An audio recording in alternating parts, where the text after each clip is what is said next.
안녕하세요. 하루필수 말씀 충전 하필큐티 조정환입니다.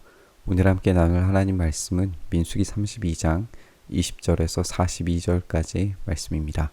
그래서 모세가 그들에게 대답합니다. 만일 당신들이 말한 대로 한다면 당신들이 전쟁에 나가려고 주님 앞에서 무장을 하고 주님께서 그의 대적을 그 앞에서 몰아낼 때까지 당신들 모두가 무장한 채로 주님 앞에서 요단강을 건넌다면 그 땅이 주님 앞에서 정복이 되는 날 당신들은 돌아갈 수가 있고 주님과 이스라엘에 대한 당신들의 의무에서 벗어날 수 있어. 그리고 지금 이 땅은 주님 앞에서 당신들의 소유가 될 것이요. 그러나 만일 당신들이 이렇게 하지 않으면 당신들은 주님께 죄를 짓는 것이요. 이러한 죄를 짓고서는 당신들이 절대로 그 죄에서 벗어나지 못할 줄 아시오. 당신들에게 딸린 어린 것들을 보호할 성을 쌓으시오. 가축을 가둘 우리도 만드시오. 그리고 당신들이 약속한 것을 그대로 실행하시오. 라고 이렇게 모세가 하나님의 말씀을 대언을 하고 있습니다. 이들이 약속한 대로 그들은 의무로 참여해야 하는 그 전쟁이 끝났을 때에야 비로소 그들의 소유를 온전히 차지할 수 있다는 사실을 이제 확인을 하게 됩니다. 만약에 그렇게 하지 않고서는 그 죄에서 벗어날 수 없게 된다. 그 마땅한 책임에 대해 최선을 다해야 된다. 그렇지 않았을 때에 그 책임을 물을 수밖에 없다는 것을 우리가 확인을 하게 됩니다. 갓 자손과 르우벤 자손이 모세에게 말하기를 어른의 종인 우리는 어른께서 명령하신 대로 따르겠습니다. 우리에게 딸린 어린 것들, 우리에게 딸린 여인들, 우리가 가진 가축대와 모든 짐승은 여기 글앗 여러 성읍에 남게 하겠습니다. 그러나 어른의 종인 우리는 말씀하신 대로 각자 무장을 하고 요단강을 건너가 주님 앞에서 싸우겠습니다. 라고 이렇게 약속을 합니다. 그러자 모세는 이제 제사장 엘르아살과 눈의 아들 여호수아와 이스라엘 자손 각 지파 각족 우두머리들에게 명령을 내립니다. 여기에서 우리가 주의 깊게 이제 생각을 하게 되는 것은 이 일이 확실히 진행되도록, 이 확실히 약속이 이루어지도록 성취되도록 하기 위해서 제사장 엘르아살 눈의 아들 여호수아 각 지파의 가족 우두머리들을 모으는 것을 우리가 보게 됩니다. 만약에 갓 자손과 르우벤 자손이 모두 무장을 하고 당신들과 함께 주님 앞에서 싸우려고 요단강을 건너면 당신들 앞에서 그 땅이 정복되는 날 이 길앗 땅을 그들의 소유로 주십시오.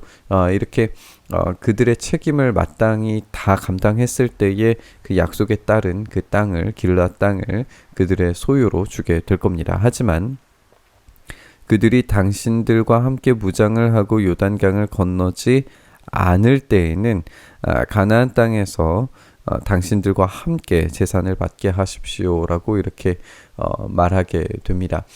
가나안에서 당신들과 함께 재산을 받는다라고 하는 것이 어떤 의미일까요?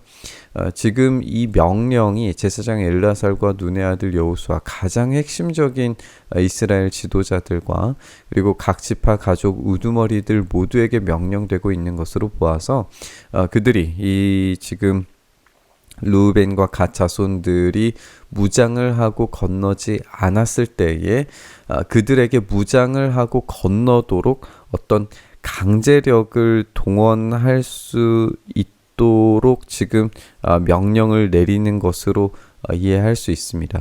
그러니까 민족의 지도자인 이 여호수아와 또 이 제사장으로서 예배자로서 하나님과 이스라엘 사이를 연결시켜주는 이 제사장 그리고 각 지파의 우두머리들이 함께 힘을 모은다면 이 두 지파에게 이 강제력을 행사하는 것이 가능해질 겁니다. 그러니까 이런 강제력을 동원해서라도 모든 지파가 함께 전쟁을 수행해야 된다라고 그렇게 이야기하는 겁니다. 또 이런 강제력을 동원한다는 것은 이스라엘 안에서의 내전이라도 각오해야 된다라고 하는 말일 수도 있을 것 같아요. 물론 이제 그런 일은 다행히 일어나지 않았습니다. 그러나 그들에게 그 정도의 각오를 가지고 지금 이들이 약속을 수행해야 된다라는 것을 우리가 보게 되는 거죠. 이제 여기에서 또 다시 이제 질문을 하게 되는 것은 가나안 안에서라고 이렇게 되어져 있는 표현이거든요.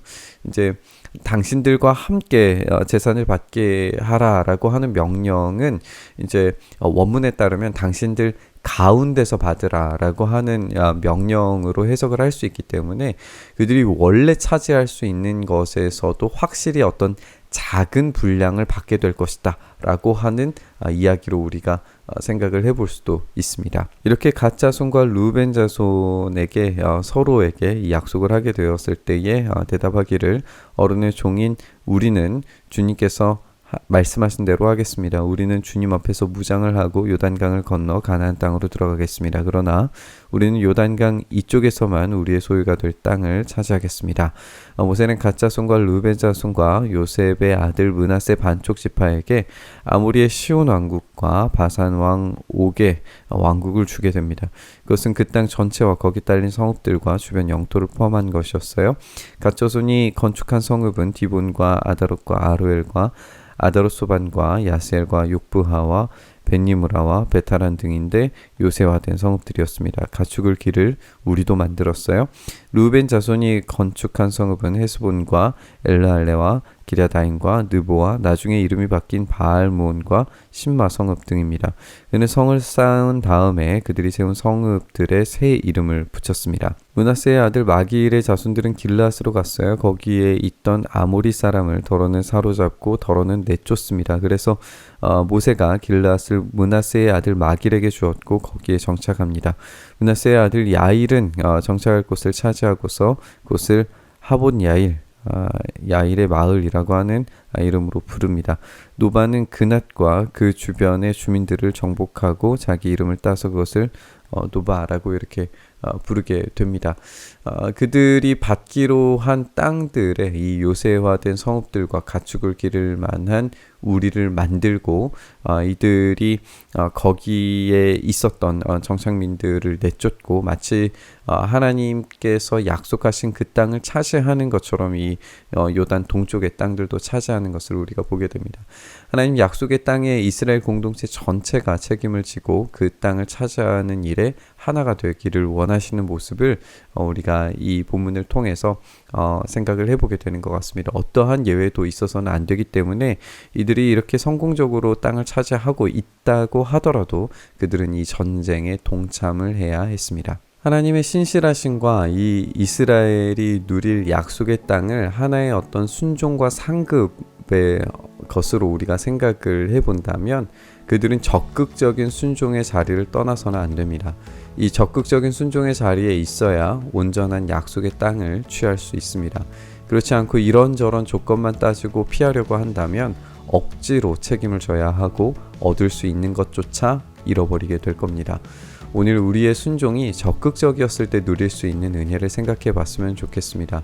또 어쩔 수 없이 순종할 때의 무거운 책임과 무게를 생각해 봐야 될 줄 믿습니다.